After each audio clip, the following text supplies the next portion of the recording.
Vypin fort Kochi Roro ബാർജുമായി കൂട്ടിയിടിച്ചു. ഇരുചക്ര വാഹനങ്ങൾ നിലത്തു വീണു. ആർക്കും കാര്യമായ പരിക്കില്ല. ഷബാസ് അഹമ്മദ് വിവരങ്ങളുമായി. ഷബാസ്, എങ്ങനെയാണ് ഈ അപകടം ഉണ്ടായത്? വിവരങ്ങൾ.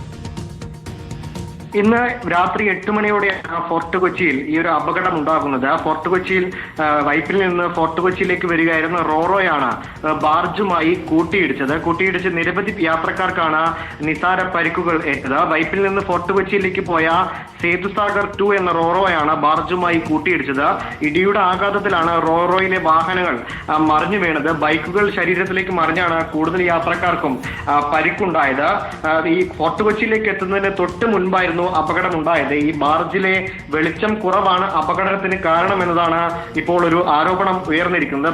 ബാർജിന് ആവശ്യത്തിന് വെളിച്ചം ഉണ്ടായിരുന്നില്ല, കൂറ്റൻ ബാർജായിരുന്നു. അത് റോറോയിലെ ഡ്രൈവർ കണ്ടില്ല എന്നാണ് നിലവിൽ മനസ്സിലാകുന്നത്. എന്തായാലും വലിയ പരിക്കുകൾ ആർക്കും ഇല്ല എന്ന് തന്നെയാണ് ആശ്വാസകരമായ കാര്യം. എന്തായാലും ഈ റോറോ മറിയാതിരുന്നതിനാലാണ് വലിയ അപകടമുണ്ടായത്. ഇന്ന് രാത്രി 8 മണിയോടെയാണ് വൈപ്പിൽ നിന്ന് ഫോർട്ട് കൊച്ചിയിലേക്ക് പോയ റോറോ ബാർജുമായി കൂട്ടിയിടിച്ച് അപകടമുണ്ടായത്. എന്തായാലും ഇന്ന് രാത്രി 8 മണിയോടെയാണ് ഈ റോറോ ബാർജുമായി കൂട്ടിയിടിച്ചത്. നിരവധി വാഹനങ്ങൾ ആളുകളുടെ മേലേക്ക് വീണ് ആളുകൾക്ക് നിസ്സാര പരിക്കേറ്റിട്ടുണ്ട്. ഷബാസ് അഹമ്മദാണ് വിശദാംശങ്ങൾ നൽകിയത്.